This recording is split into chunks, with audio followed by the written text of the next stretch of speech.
Okay, this week we're going to talk about gender and the related ism to considerations of gender, which is sexism. This discussion is going to be a little longer than most of the others we've had so far this semester. And I want to point out to you that while we'll spend some time talking about variations on the binary view of gender that our society largely holds, nonetheless, most of our focus is going to be upon more of a binary view and more specifically in regards to the experiences of women in relation to the issue of gender and how it impacts their daily living.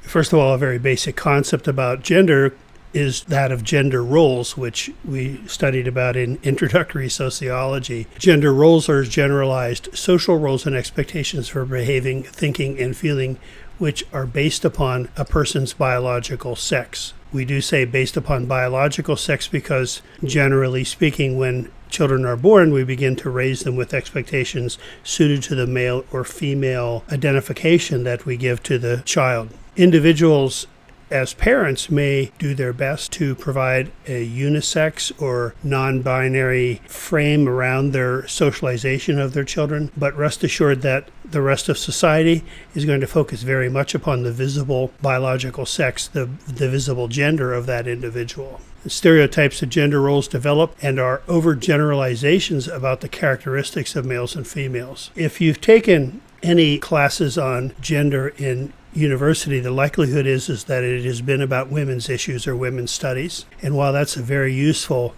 course to take both for men and women, I would also encourage you to take a look at gender studies involving men. I've had the opportunity to teach a men and masculinity course a few times, and it's well worth the time taken to look at the issues of gender from male perspectives as well. But again, in a patriarchal society, gender most heavily impacts females. Our gender role stereotypes have a self-perpetuating nature in that we pay attention to and remember most that which fits our stereotypes. The norms that develop from these stereotypes define how a person is to act based upon his or her gender role.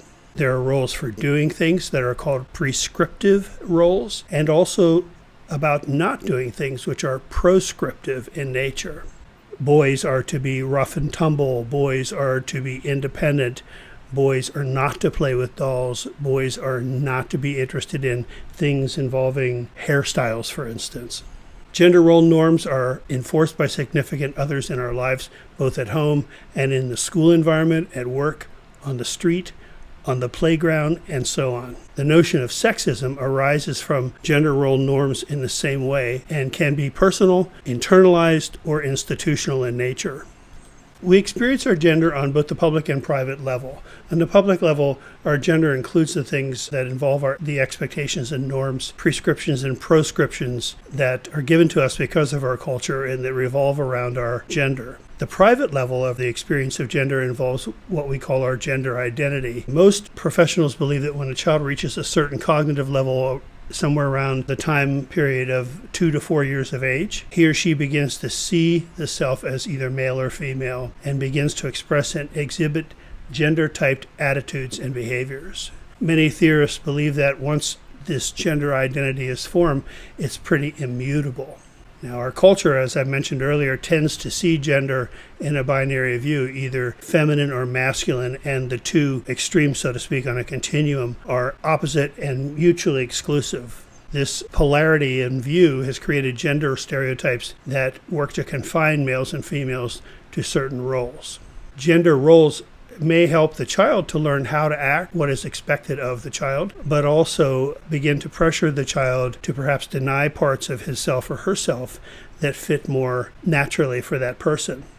Existentialists talk about living an authentic life, and humanistic psychologists will tell you that part of the basis for mental illness and emotional disturbances in our lives is based upon the fact that we are more or less required to give up parts of our authentic selves in order to please others around us. And a lot of this has to do with how we are socialized into our gender. We're coming to recognize gender as a much more complicated concept than the traditional binary view. But still, as I mentioned earlier, much of this discussion is going to focus on the experience of women as the object of sexism in society. But many of these principles can be applied to other gender identities as well. There are those who would say that everything in our lives is based on our gender identity. Most human languages have a distinction between sex groups, male or female, gender distinctions, although there are some languages that really don't have male or female personal pronouns. For instance, Finnish is one language that does not have a gendered personal pronoun. And interestingly, Finland had a female president much sooner than many other countries in the world did. And I think that reflects something about the power of both gender identification as well as the power of patriarchy in the world. As you look at the differences between and among genders and within genders, you find more differences within each gender than exist between them. In other words, many men differ from other men, and many women differ from other women more than men and women differ from each other in many respects. There are different views about whether gender traits are natural or socialized. The essentialist view tends to see gender traits as hardwired into human beings, and so gender change is virtually impossible in the essentialist view and requires a great deal of force to restrain that which comes naturally.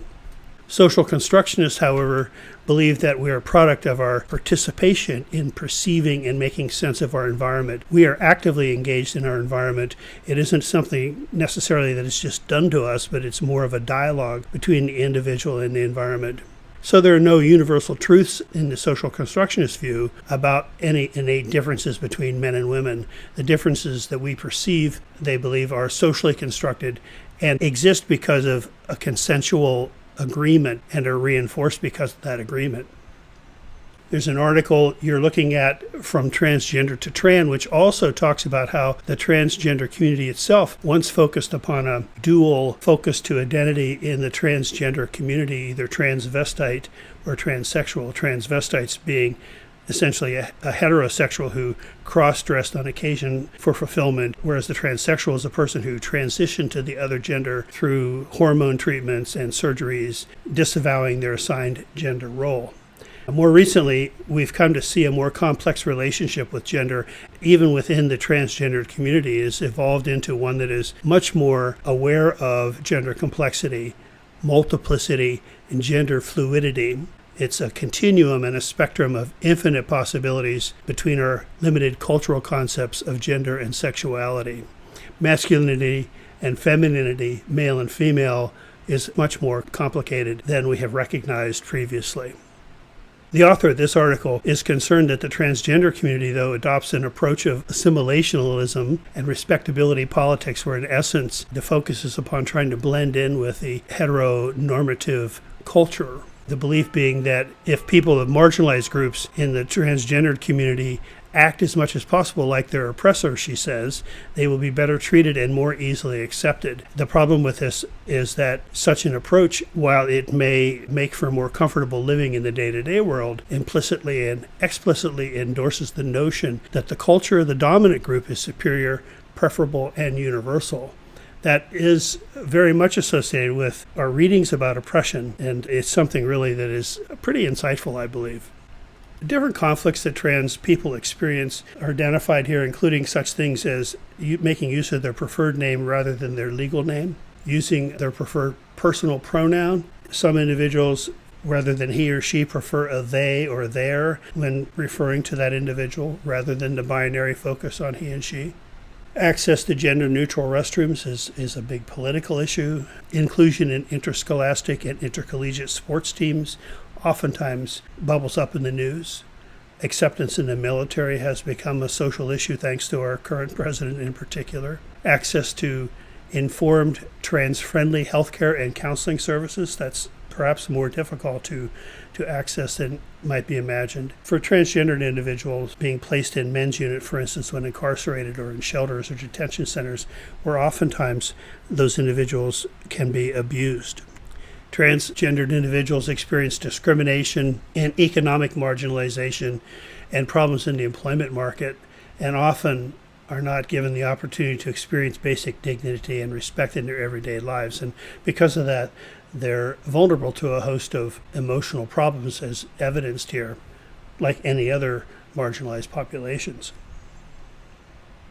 Throughout history, what we've been taught about history focuses upon the accomplishments of men, and that's no surprise to anyone listening to this, I believe, particularly white men, and as I mentioned here, in positions of authority. This arises from the patriarchal nature of our society, and indeed the patriarchal nature of most societies around the world.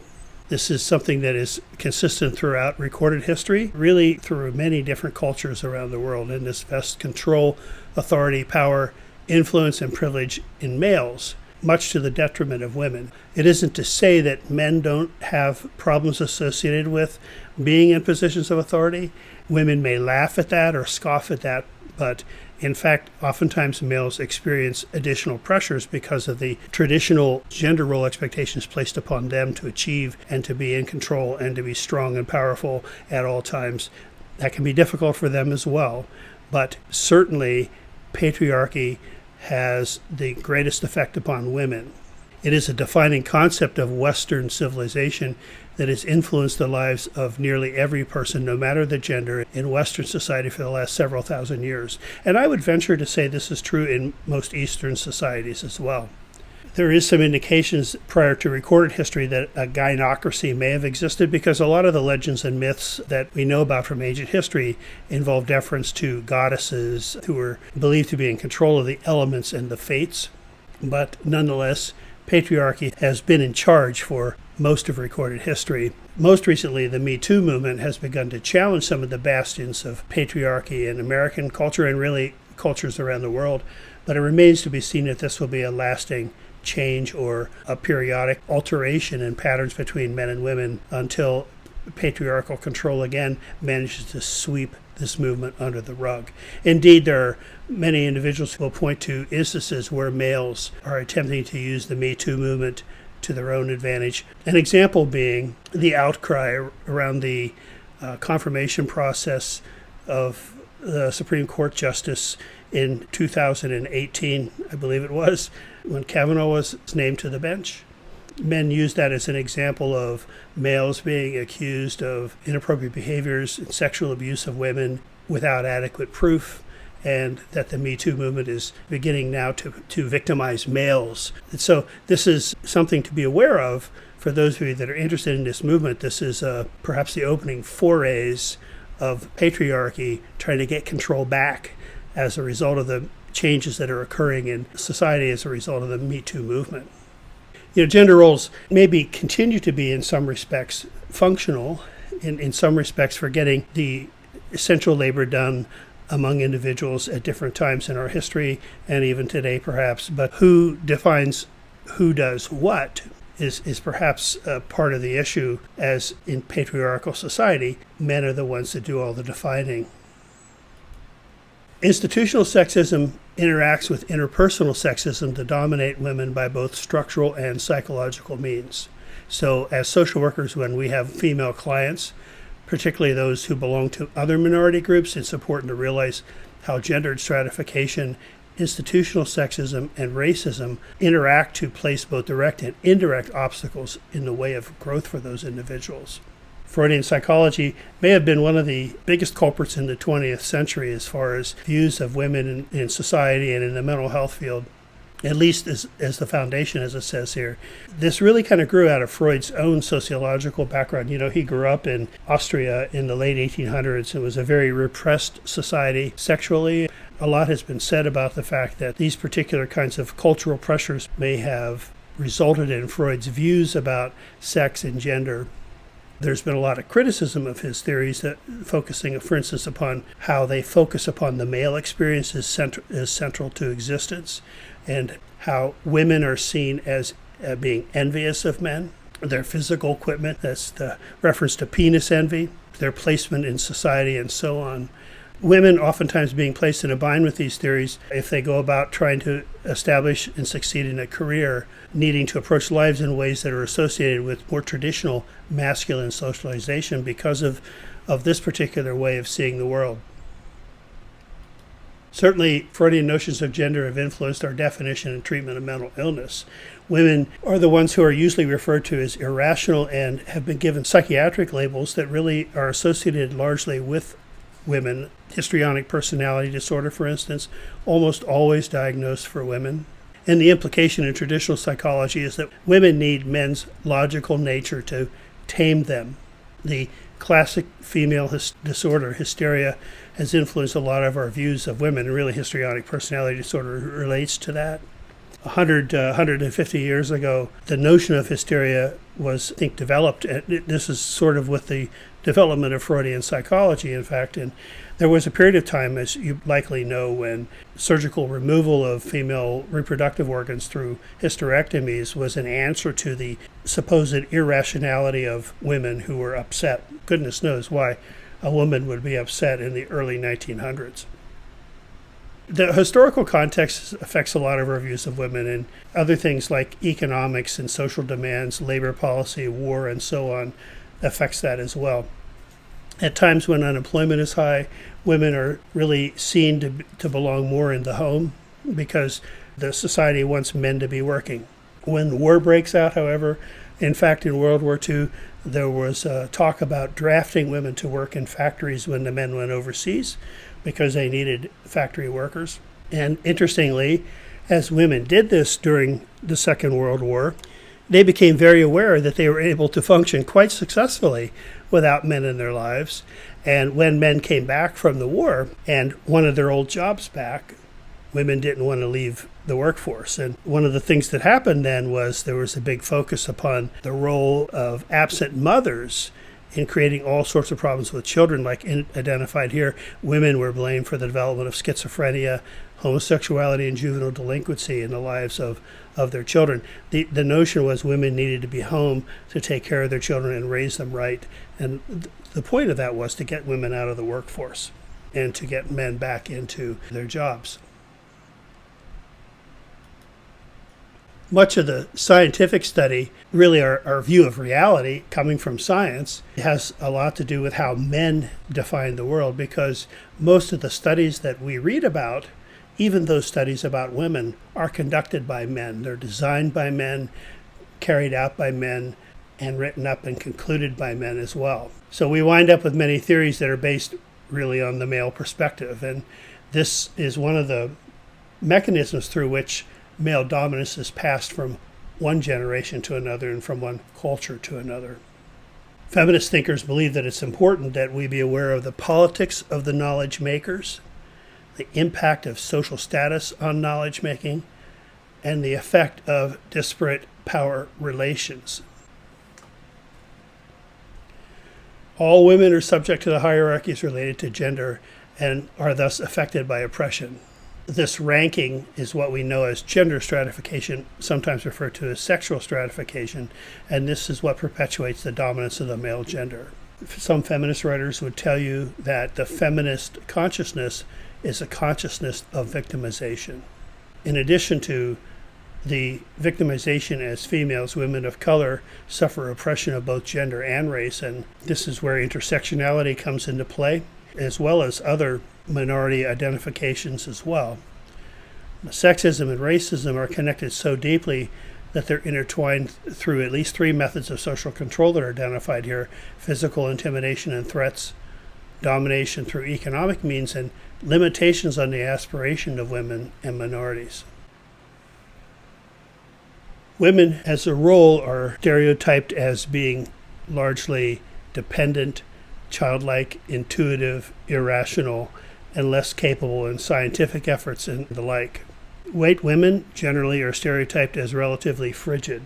This is an interesting thing when you look back upon how history has treated women in American society. Those of you may remember from your studies of early social welfare history what was called the cult of true womanhood, which was popular in the late 1800s. During this period of time, women were walking around in those big billowy dresses with the tight corsets. In fact, it is said that in Victorian Austria, this is where Sigmund Freud grew up, they would even put curtains around pianos because the legs were believed to be sexual symbols. So there was a great deal of repression of sexuality in the late 1800s, and women in particular were seen as being too advanced to be sexual beings. They were above sexuality.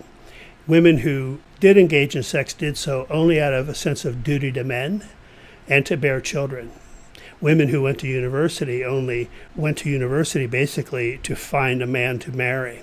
And so the cult of true womanhood elevated women to this status where they were above sex. And this, of course, kind of backed them into a corner. The other interesting aspect of this is there was an outbreak of venereal disease in the early 1900s, of course, brought into the household by men who were dallying with prostitutes. And it was justified because the true woman wasn't really a sexual being per se, and so men had to go outside of the marital relationship in order to have their needs met. So even when they brought home syphilis and other venereal diseases to their wives, it really was the wives' fault for that. So you see here again, patriarchy gives license to males and blames women for the problems that result. In all of these stereotypes, we lose sight of individual women because we see women through these stereotypes. If white women are seen as frigid, women of color are seen as lustful and overly sexual. And we'll touch on that in a few moments when we talk about some of the issues that women of color have as welfare recipients. Oftentimes, a larger problem can develop from this because, as is often the case with oppressed individuals, women begin to believe the stereotype that develops of themselves. Linnea Glenmay, who's a social worker, teaches at a university in Kansas, has researched and published in areas about sexual assault and empowerment based on social work practice and other sexual minority issues, and believes that all women share the following experiences because of psychological and structural gender oppression. First, a profound alienation from self. Now go back to our discussion of the existential beliefs about authenticity and how we give up parts of ourselves in order to satisfy the expectations, to please the significant others in our lives, and this begins to make sense. She also believes that women share the double bind of either meeting one's own needs or serving the needs of others. Is there a selfishness in wanting to fulfill one's own purpose in life, or should one simply live to serve and take care of other people, which is the traditional female role in American society at least. And they all share the experience of institutional and structural sexism as a result. In the work world, women are seen as needed only when the traditional male role has failed in a certain area. Otherwise, it's expected that the female will be the homemaker. Paid work is not believed to have the same significance in the lives of women and is seen as conflicting with their primary role as mother and homemaker. And so their income is considered to be secondary to men. Oftentimes, when a man is offered a promotion across the country, the family will pick up and move. But if the woman who may be working is offered a similar promotion, the likelihood is the family will stay put. Women's income is generally considered to be secondary to men. When the woman in a relationship begins to earn more money than the male in the relationship, this is often becomes an issue, sadly, in American marriages. So these stereotypes put poor women in particularly vicious double binds. They have to work to support their family, but they're seen as being less than adequate as a parent because they're not home to raise their kids. And their kids, as a result of that, may be beginning to experience some problems with the law or other kinds of issues at home. And when they do work, they work for wages below the poverty line, so it's very difficult for them to provide for their kids. Poor women who reach out to public assistance to help make ends meet are criticized for receiving the benefits, but they also have limited access or restricted access to contraceptive measures and abortions because of the federal rules, for instance, about what Medicaid will and will not pay for. So those who do find work at a reasonable wage have to deal with the inequity of wages. Women still earn roughly 80% of what men earn while working full-time for a year. This is what the Census Bureau tells us, but there's also a study in 2018 by the Institute of Women's Policy Research that shows among those who worked 12 years out of a 15-year period, women earned 49% of what men earned. So there's a great disparity, and poor women really have a very tough life because of the expectations placed upon them to be a good parent and to be a good wage earner. Things like paid family leave, medical leave, affordable child care, maternity leave, all these kinds of things could increase women's labor force participation and also to encourage men to share more of the unpaid time that they spend leaving work to take care of the children, for instance. And yet this is something that is generally not encouraged. If a problem arises in a home where there are two working parents with the child in a school setting, generally speaking, it's the woman who's expected to leave and go tend to that issue.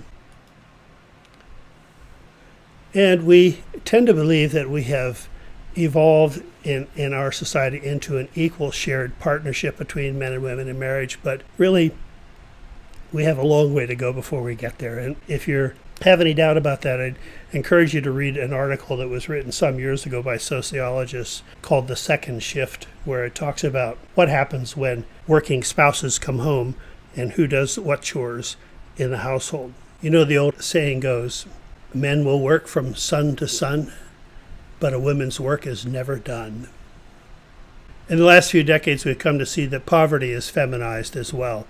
Women are poor because of the effect of these traditional gender roles and their inability to accumulate economic resources because of being squeezed out of the workforce and squeezed out of decent paying jobs that are predictable and dependable. The form of the typical family tends to foster their economic dependence on men and the family itself. The traditional family has the male as the household, and this is supported, as I think we've talked about in other discussions in this course, this is supported by many of the institutions in our society, including religion, the legal system, and education. And as is often the case, there is not a man in the picture because of divorce or never having been married to begin with. The woman's chance of living in poverty are far greater. Governmental institutions, the legal system, also underlie the feminization of poverty. Alimony, for instance, the payment to women following a divorce has been virtually eliminated. Women may be capable of getting out and finding jobs in the workforce, and yet again, remember, women's income generally are seen as secondary to men's in a family. Women are often expected to defer their own career choices in order to assist the male in pursuit of better employment himself. And so after years of sacrificing her own possibilities and her own capabilities, when the man leaves the relationship, alimony was seen as a way to even the score a little bit and give women an opportunity to get on their feet financially. Child support laws are not adequately enforced, and women who receive public assistance, and because they're not getting child support payments, oftentimes are required to track down and report where the father of the children is to the welfare authorities. Now, there may be reasons why the woman doesn't want to do that, including situations where the woman has left an abusive relationship, and when the welfare authorities contact that male to reimburse them for the public assistance the mother is getting for the children, sometimes that male then tracks down the ex-wife. The job retraining benefits are often very poor, allowing for education or training. At one time, the welfare to work programs and public assistance allowed women to pursue college education as a part of their training requirements, but that's no longer the case. So this, again, kind of ensures that women who leave welfare roles are going to be generally working in low-wage areas. Not only are these jobs low-wage, but they also offer few benefits as well. The current welfare reform system, this is the one that was implemented during the Bill Clinton administration and the Newt Gingrich Congress in the 1990s, really reinforces patriarchal family structure, moving us philosophically away from what we believe to be happening in our society, that is, increasing egalitarianism in marital relationships. Such things as family caps for public assistance that denies welfare benefits to children born to mothers who are already recipients, or denying benefits to unmarried teen mothers and their children. As I mentioned earlier, child support enforcement requires mothers to identify fathers and assist in locating them in order to remain eligible for benefits. Even in those situations where it might be harmful to the mother or the children to do so, the mother would lose her benefits if she doesn't fully cooperate. Federal funding through the welfare reform programs also offers incentives to the states to reduce non-marital birth rates without increasing abortions, because they deny funding for those kinds of services. So again, the poor woman in particular is really left without the kind of resources needed to help lift herself up. Senator Lisa Murkowski said some years ago that there was a war on women instituted by the conservative Congress in the early 2000s, and this appears to be continuing today. The focus is very much upon controlling women's reproductive choices and taking advantage of women's weak financial circumstances. The kinds of programs that have been implemented through welfare reform are not supported by statistics. It's not necessary to reduce the welfare rolls, nor do they reduce the number of children on public assistance. They just appear to be outright punitive. And so I would add, particularly for women, a point to be made here is that in a patriarchal society, men are not going to be the ones who are going to initiate change. Even well-meaning men, even men who recognize the inadequacies and nefarious purposes of patriarchy in the social structure, are reluctant to take the necessary action to change that because the status quo benefits men, benefits the cronies and the system as it exists. The change is going to have to begin with women. Men have to join in that change. Don't get me wrong, I don't want to relieve men and put all the responsibility for change upon women, but women are going to have to lead the way in this fight against sexism and the push to change patriarchal strictures on their lives. Men will need to be responsible to come along with it, but women are going to have to push for change in patriarchy from men. So that's what I think. I hope this is of some use to you, and let me know if I've spurred any thought, and be happy to discuss this in some future get-together. Thank you.